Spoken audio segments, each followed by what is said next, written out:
चलिए, hello, this is Santosh Kumar. आइए एक प्री पोजिशन का एक आगे वीडियो में पढ़ते हैं। प्री पोजिशन का एक नया वर्ड है, उस वर्ड को हम लोग आगे समझते हैं। ठीक है, हमेशा की तरह प्री पोजिशन को रूल्स में ना पढ़ के हम लोग सीधे लॉजिक के साथ समझते हैं और इसको समझने की कोशिश करते हैं कि कहाँ कहाँ पे कैसे कैसे इसका इस्तेमाल होता है। चलिए, ज़्यादा देरी ना करते हुए, ज़्यादा फालतू बातें ना करते हुए डायरेक्ट पॉइंट पे आते हैं कि कैसे इसको क्या किया जाए और कैसे समझने की कोशिश करते हैं। ठीक है, आगे देखिएगा। यहाँ पे लिखा हुआ है फोर। फोर का हिंदी की बात करें, फोर का हिंदी की बात करें के लिए हम भी जानते हैं, आप सब जानते हैं। थोड़ी मोड़ी अगर इंग्लिश की ज्ञान होगी तो आप कहीं भी पढ़े होंगे तो थोड़ा बड़ा ज्ञान तो होता ही है और उससे आप हिंदी समझ सकते हैं। फोर का मतलब के लिए होता है, लेकिन गलत नहीं है। लेकिन अगर उससे थोड़ा सा एडवांस लेवल की बात किया जाए, एडवांस लेवल का या एडवांस से ऊपर लेवल का, तो फिर आप हम लोग यहाँ पे अच्छे से समझेंगे। ठीक है, देखिए इसका क्या फायदा, कैसे क्या किया जाता है। क्योंकि बोलचाल की भाषा में जब आप रीडिंग कॉम्प्रिहेंशन करते हैं, जब यहाँ पे एडिटोरियल पढ़ेंगे तो ये प्री पोजिशन का इस्तेमाल करके बहुत लंबा लंबा सेंटेंस बन जाता है। ठीक है ना, बहुत लंबा लंबा सेंटेंस, मैक्सिमम एक एक पैराग्राफ का लगभग हो जाता है। समझ नहीं आता कि इसको कहाँ पे क्या कैसे किया जा रहा है। ठीक है, तो आइए उसको उसके थ्रू, ये अभी तो नहीं, वो समय आएगा, आगे थोड़ा बताएंगे अगले वीडियो में, उसका भी वीडियो आएगा। लेकिन अभी फिलहाल हम लोग नॉर्मल एक एक्सट्रैक्ट फॉर्म में हम लोग पढ़ेंगे कि कैसे इसका यूज होता है। देखिएगा, यहाँ पे सिंपल फोर का मतलब के लिए हुआ है। ठीक है ना, फोर का मतलब के लिए होता है। एज यूजुअल आपको पता है, इंग्लिश एक लिंगुआ लैंग्वेज है, इंग्लिश इज ए लिंगुआ। ठीक है, इंग्लिश में एक बहुत सारा, एक नहीं मतलब बहुत सारे लैंग्वेजेस आके मिल चुके हैं इसमें और एक भाषा का निर्माण हुआ है। कुछ लैटिन वर्ड है, कुछ फ्रेंच वर्ड है, बहुत सारे हैं। यहाँ पे समझते हैं बाद में बात करें। देखिए यहाँ पे क्या लिखा हुआ है, जैसे फोर का इस्तेमाल करते हैं तो वो पर्पस दिखाता है। फोर का इस्तेमाल अगर करते हैं तो वो पर्पस को दिखाता है, पर्पस को दिखाता है। शायद फोर का के लिए पर्पस यहाँ पे थोड़ा सा मैच करता है, मेल खाता है। ठीक है, लेकिन और भी अगर चीजें दिखाएंगे तो वो थोड़ा सा दिक्कत में पड़ जाता है। दिक्कत in the sense what we have to remember, what we remembered for the particular meaning of the this word, so that will not match. Okay, so now we are going to explain, we are going to learn. Okay, देखिए यहाँ पे क्या लिखा हुआ है, ये cows, cows का मतलब होता है कारण। काउस, माफ करना, फोर जो ये काउस को दिखाता है, काउस मतलब कारण होता है, ये कारण को दिखाता है। अब ये कारण को कैसे दिखाता है, कारण कैसे दिखाएगा, समझ पा रहे बात को? तो अब ये काउच कैसे दिखाएगा, समझ लो ना। अब ये सेंटेंस के थ्रू, सेंटेंस में आएगा तो ये कारण दिखाएगा। कारण बिल्कुल, इसी के कारण ऐसे हुआ, इसी के कारण ऐसे होगा। अब ये सेंटेंस में आएगा, अभी आपको लग रहा होगा कि कारण कैसे दिखाएगा, लेकिन जब आप एग्जाम्पल देखेंगे, एग्जाम्पल समझेंगे तो आपको समझ में बेहतर ढंग से आएगा कि ये कारण कैसे दिखाता है। अभी जस्ट एग्जाम्पल यूज का हम लोग देखेंगे। हालांकि फोर का सिर्फ कारण ही नहीं दिखाता है, बहुत सारे अलग अलग वर्ड भी आते हैं, बहुत सारे अलग अलग सेंस होते हैं जो फोर का यूज होता है। जैसे और यहाँ पर देखा जाए तो यहाँ पे एक्सेप्ट, एक्सेप्ट का मतलब होता है के बावजूद, एक्सेप्ट, सिवाय, के बावजूद। अब ये फोर के बावजूद कैसा सेंस रख रहा है, के बावजूद कैसा सेंस रख रहा है, बिल्कुल। और हम सब बोलते हैं और लेकिन ये सब बातों को हम सब नहीं समझ पाते। अब ये फोर का हिंदी दूर दूर तक का लिंक नहीं है, लेकिन जब लॉजिक से पढ़ेंगे, लॉजिक से समझेंगे तो आपको समझ में आएगा कि नहीं, यहाँ पे फोर बेहतर है।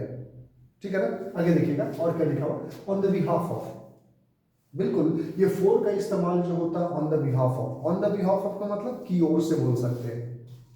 की ओर से कैसे बोल देंगे, बात समझ पा रहे ना। जैसे कैसे बोल सकते हैं, my father is fighting for poor and needy people. अब फॉर मतलब क्या होता है, के तरफ से, की ओर से, उनके लिए वो लड़ रहे हैं, मतलब उनके तरफ से वो लड़ाई कर रहे हैं। ठीक है ना, तो ऐसे बहुत सारे एग्जांपल आते हैं किसका, प्री पोजिशन फोर का। अगर हिंदी की बात करूं तो सिर्फ प्री पोजिशन का हिंदी के लिए होता है, लेकिन जितने भी सारे मीनिंग देख रहे हैं अभी, और भी चूंकि प्री पोजिशन है, बहुत सारे फ्रेजल वर्ब भी होता है।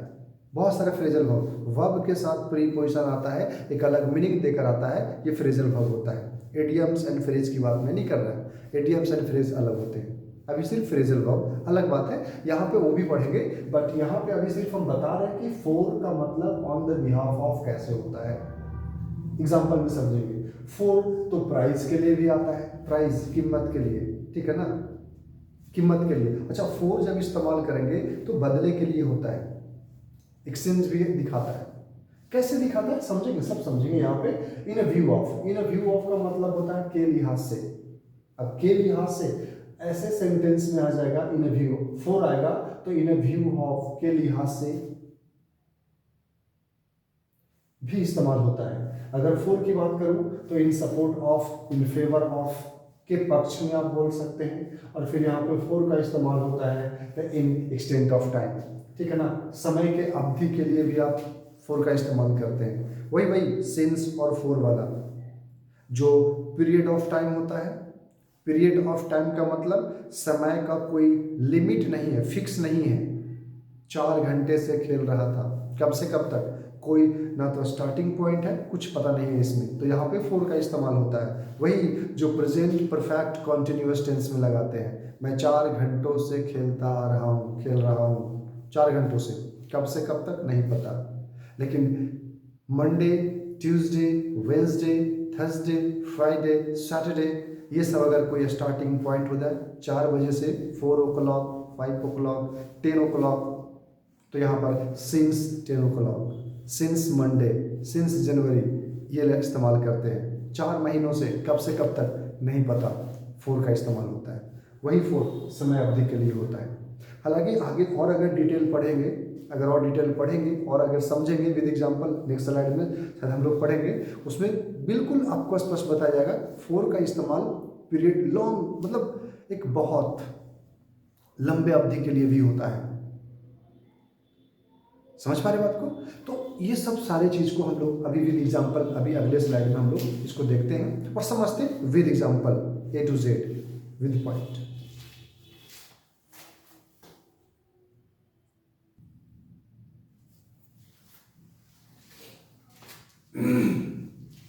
आइए हम लोग पढ़ते हैं फॉर के बारे में और समझते हैं कि कैसे क्या होता है। पिछले स्लाइड में हम लोग देखें कि फॉर का, सॉरी हाँ ठीक है, फॉर का इस्तेमाल हम लोग कैसे कैसे किए, कहाँ कहाँ इस्तेमाल कर सकते थे, कुछ उसका एक्सटेंट था, कुछ उसका भाग था।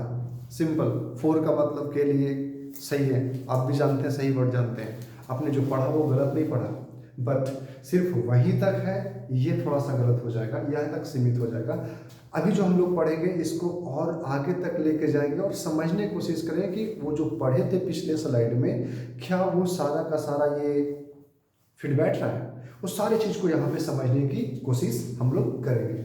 सॉरी, आगे देखिएगा, I read for pleasure, for का मतलब उद्देश्य था, देखिएगा फॉर का मतलब उद्देश्य था, उस उद्देश्य में आप समझ सकते हैं। आई रीड, मैं पढ़ता हूँ, किस लिए, कोई शौक नहीं है, माफ करना, कोई प्रेशर नहीं है, कोई मजबूरी नहीं है, प्लेजर उद्देश्य है, शौक है, अब चाहे तो उद्देश्य किसी भी तरह का हो, ठीक है ना, नॉलेज के खातिर पढ़ना पड़ेगा, उद्देश्य है, शौक है, पैसे कमाने के लिए कोई भी रीजन हो सकता है, ठीक है, तो वो प्लेजर के लिए उसका उद्देश्य है, पढ़ने से अच्छा लगता है, पढ़ने में अच्छा लगता है, बिल्कुल वो कर रहा है।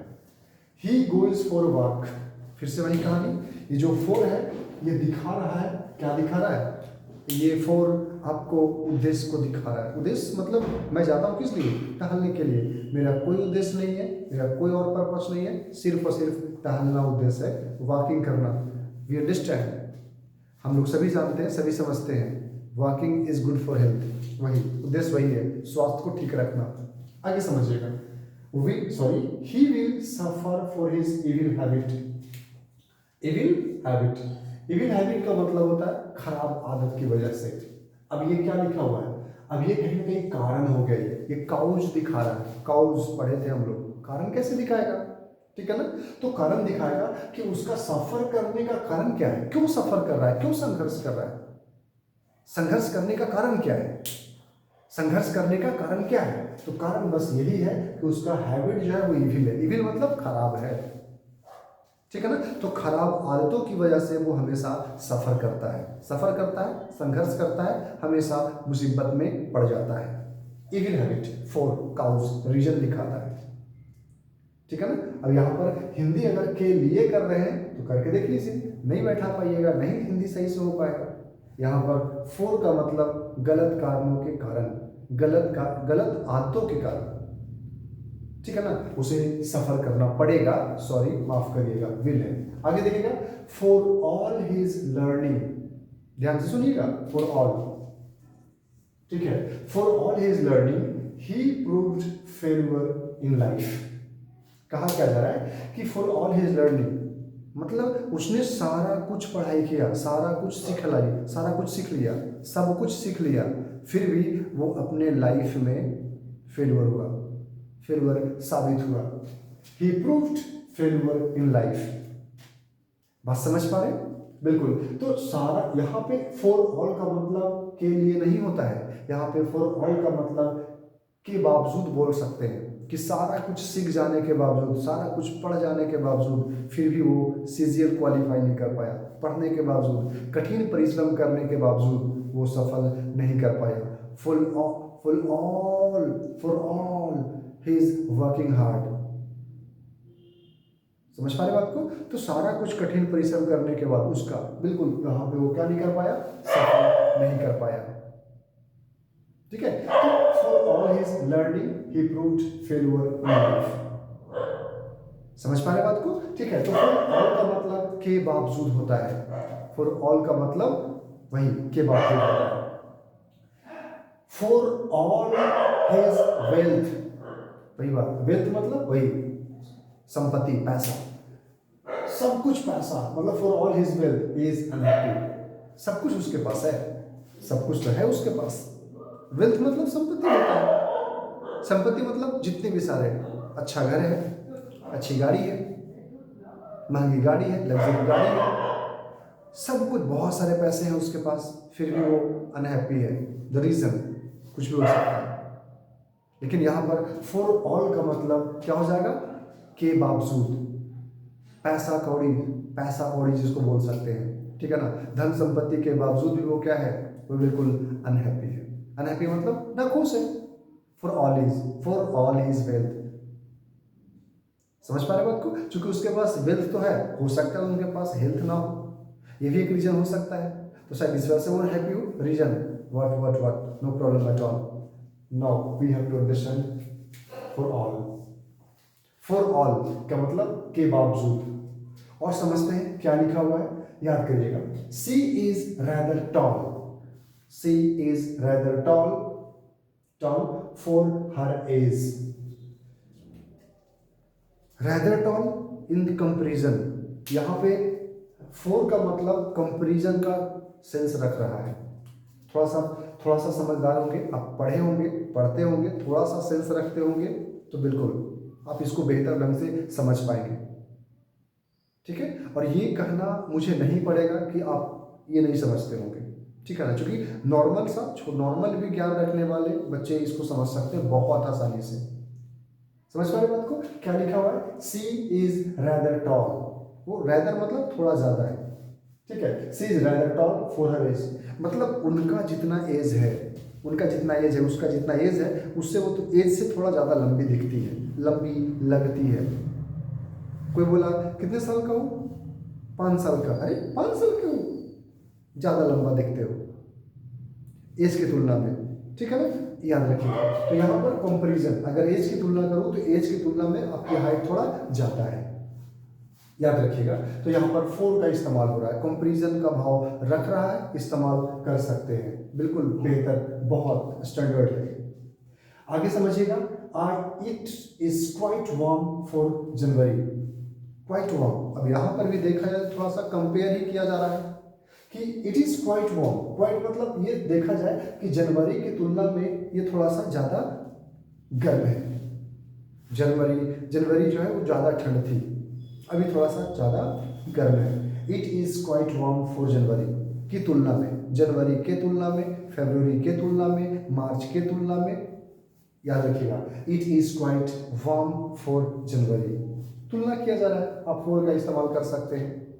हालांकि आप नॉर्मल इंग्लिश में आप कुछ भी कंपेयर करने के लिए लगा सकते हैं, ठीक है। लेकिन एक स्टैंडर्ड की बात करूँ, कॉम्पिटेटिव पॉइंट ऑफ व्यू से थोड़ा सा समझना बेहतर होगा। फोर फोर आगे समझिएगा। अब देखिए क्या लिखा हुआ, I will vote for you. अब फोर का मतलब होता है कि सपोर्ट में बोल सकते हैं, इन फेवर ऑफ बोल सकते हैं। फोर का मतलब I will vote for you. हालांकि वोट देने के लिए कास्ट का इस्तेमाल करते हैं, CAST कास्ट का इस्तेमाल करते हैं, ठीक है। तो I will vote for you. For you मतलब मैं आपके सपोर्ट में वोट करूंगा, मैं आपके फेवर में वोट करूंगा, बिल्कुल बोल सकते हैं। फोर का इस्तेमाल होता है I will vote for you. आगे देखिएगा, I have now studied English for several years. Four का इस्तेमाल आपको मैं बता दूं कि फोर का इस्तेमाल पीछे समझाए थे ना कि सिंस और फोर का इस्तेमाल, सिंस पॉइंट ऑफ टाइम के लिए, सिंस पॉइंट ऑफ टाइम के लिए मंडे, ट्यूसडे, वेंसडे, जनवरी, फरवरी, मार्च 2018, 2020 ये स्टार्टिंग पॉइंट है। ये ईस्वी का, चाहे तो ईस्वी का नाम दिया रहे, ईयर का नाम दिया रहे, डेज का नाम रहे, मंथ का नाम रहे, मंथ का एग्जैक्ट नाम होना चाहिए, या फिर कोई 8 o'clock, 3 o'clock, 5 o'clock, कोई एग्जैक्ट पॉइंट होना चाहिए। वहाँ पे सिंस का इस्तेमाल होता है। अगर कोई एग्जैक्ट पॉइंट नहीं है, फोर का इस्तेमाल कर दीजिए। समझ पा रहे बात को? फोर का इस्तेमाल कर सकते हैं। देखिए ना, अभी हम यहाँ पे पॉइंट भी लिखा हुआ है फोर का इस्तेमाल, ठीक है ना। हाँ, किधर गया, लंबे समय के लिए, शायद इधर कहीं पे होगा, देखेंगे हम लोग। लंबे समय के लिए, लंबे समय के लिए कुछ अगर इस्तेमाल करते हैं तो वहां पर फोर का इस्तेमाल करते हैं। शायद देखिए यहाँ पे, for a long time, for a while, for a minute, for several time, ये जो भी है, ये जो फोर का इस्तेमाल करते हैं इनडेफिनिट पॉइंट ऑफ टाइम के लिए करते हैं। याद रखिएगा, फोर टाइम एक्सप्रेसिंग वर्ड के पहले आता है, लेकिन वो टाइम एक्सप्रेसिंग वर्ड होगा जो टाइम को दिखाता है, वैसा शब्द, वैसा वर्ड जो टाइम को दिखाता हो, 4 दिन से, 5 दिन से, 1 महीने से, 2 महीने से, तो वे इनडेफिनिट पॉइंट ऑफ टाइम के पहले फोर का आता है। क्योंकि इसमें कहाँ लिखा हुआ है बताइए, पता चल रहा है क्या? मंडे से, ट्यूसडे से, थर्सडे से, कुछ ऐसा दिख रहा है? नहीं दिख रहा है ना। ये लंबे समय से, कब से कब तक नहीं पता। फॉर वाइल, थोड़ी देर रुक लो, वेट फॉर वाइल, नहीं पता कितने से कितने तक। तो याद रखिएगा, इनडेफिनिट पॉइंट ऑफ टाइम के लिए, माफ करना, इनडेफिनिट पीरियड ऑफ टाइम के लिए फोर का इस्तेमाल होता है। फॉर यहां पर भी सेवरल ईयर्स, सेवरल ईयर्स मतलब कब से कब तक। अंग्रेजी अच्छी नहीं है, आपको लंबे समय तक आपको पढ़ना पड़ेगा। Several year, I have now studied English, अब हम लोग को लंबे समय तक के, सेवरल ईयर, कई वर्षों तक के अंग्रेजी पढ़नी है। Sorry, I have studied English for, have, ठीक है। I have now studied English for several year, मैं कई वर्षों तक अंग्रेजी पढ़ चुका हूँ। सॉरी, ध्यान दीजिएगा, ठीक है ना। आई हैव लगा हुआ प्रेजेंट परफेक्ट का है।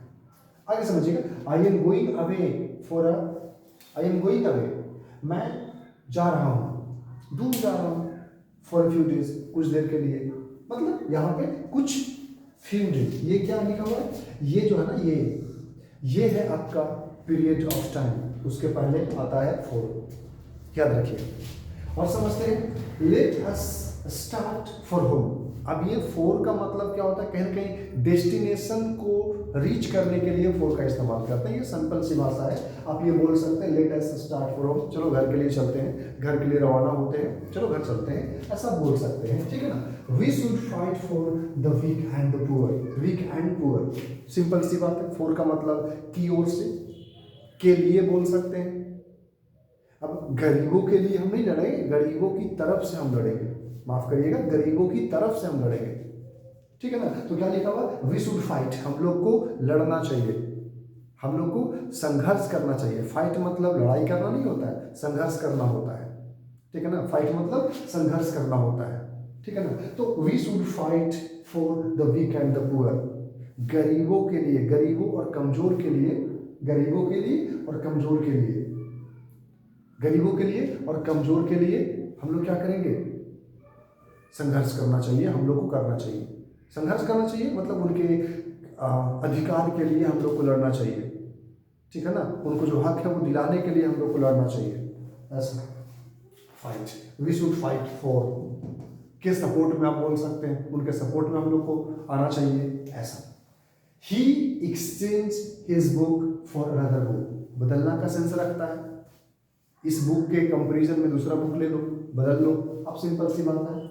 I bought this pen for 5 rupees, price के लिए यहाँ पे फोर का इस्तेमाल कर सकते हैं, वैल्यू दिखाता है, ठीक है ना, वैल्यू दिखाता है। फोर जहाँ पे वैल्यू आता है, प्राइस आता है, वहाँ पर भी आप फोर का इस्तेमाल कर सकते हैं। ये नॉर्मल सी बात है, यहाँ पे ज़्यादा कोई परेशानी ज़्यादा कोई टेंशन या कोई फिक्र वाली बात नहीं है, ये सिंपल सी बात है, नॉर्मल आप बोल सकते हैं। He walked for 3 miles, he walked for 3 miles, मतलब सिंपली है, ही वॉक्ड फॉर 3 miles, वो 3 किलोमीटर, सॉरी 3 माइल्स चला, सिंपली बोल सकते हैं चला। आगे समझिएगा, 4 miles and miles, 4 miles and miles। अब यहाँ पे 4 का मीनिंग समझिएगा, के लिए नहीं होगा, यहाँ पे 4 miles and mile मतलब मीलों दूर बोल सकते हैं हम, मीलों का मीलों दूर तक। There is not a house to be seen, एक घर तक नहीं दिखाई दिया, एक घर तक दिखाई नहीं पड़ता है, ठीक है। तो यहां पर क्या 4 miles and miles, ठीक है ना, मीलों का मील, मीलों मील दूर बोल सकता है ऐसे। There is not a house to be seen, एक घर तक नहीं दिखता है। आगे समझिएगा, अब एक छोटा सा है, बहुत इंपॉर्टेंट है, बहुत बार एमटीएस में पूछा गया है और CHSL SSC के वेरियस एग्जाम में ये क्वेश्चन पूछे जा चुके हैं, ये वर्ड पूछे जा चुके हैं। काउज के साथ ऑफ लगता है, ऑफ, काउज के साथ ऑफ लगता है और रीजन के साथ फोर इस्तेमाल होता है। काउज ऑफ, दोनों, ये भी काउज ऑफ रीजन शो करता है, माफ करना कारण, और ये भी कारण शो करता है, ठीक है। आगे समझिएगा, काउज ऑफ रीजन फोर, आगे और पढ़ेंगे डिटेल में, बेहतर में, और ऑफ कहाँ पे इस्तेमाल होगा, ऑफ का तो एक वीडियो ही आएगा, ठीक है। आगे देखिएगा, शायद जब तक आप देख रहे होंगे तब तक वीडियो आ भी चुका होगा। आगे देखिएगा, what is the cause for या ऑफ, काउज के साथ क्या लगता है, काउज के साथ सिर्फ और सिर्फ यहाँ पे ऑफ लगेगा, फॉर नहीं लगेगा। Cause of, what is the cause of his this explosion, माफी, what is the cause of this explosion, ये विस्फोट का कारण क्या था, कारण क्या था। आगे समझिएगा, व्हाट इज द, इज है तो प्रेजेंट हो जाए, what is the cause of his this explosion, माफी फिर से आज क्यों फ्लक्चुएट हो रहा है समझ नहीं आ रहा। What is the cause of this explosion, ठीक है ना, मतलब दिस एक्सप्लोजन का क्या कारण है, ये क्यों ऐसा एक्सप्लोजन हुआ, ठीक है। तो बिल्कुल इजी देखिएगा, what is the reason, what is the reason, तो रीजन के साथ ऑफ नहीं लगता है, फोर का इस्तेमाल होता है। What is the reason for his absence, उसके अनुपस्थिति का क्या कारण है, समझ पा रहे बात को। तो ये था प्रीपोजिशन का, प्रीपोजिशन फोर का इस्तेमाल था। विद लॉजिक हम लोग समझे कि प्रीपोजिशन फोर का इस्तेमाल कहाँ कहाँ करते हैं, ठीक है ना। तो सिंपल से बोलते हैं ना, पेन के लिए, ये के लिए, वो के लिए, तो सिंपल सी बात है, कोई प्रॉब्लम नहीं है वहाँ तक। प्रॉब्लम यहाँ पे थोड़ा सा एडवांस और स्टैंडर्ड इंग्लिश सीखने की, ठीक है। तो आइए उसको समझ चुके हैं हम लोग, और फिर से एक बार देख लीजिए। और आइए, अगर आप स्क्रीनशॉट लेना चाहते हैं तो आप स्क्रीनशॉट ले सकते हैं, ठीक है। चलिए, thank you very much for this video, और अगर अच्छा लगा हो तो लाइक करिए, सब्सक्राइब करिए और सपोर्ट करिए, ठीक है। और देखिए, कोशिश करते हैं बेहतर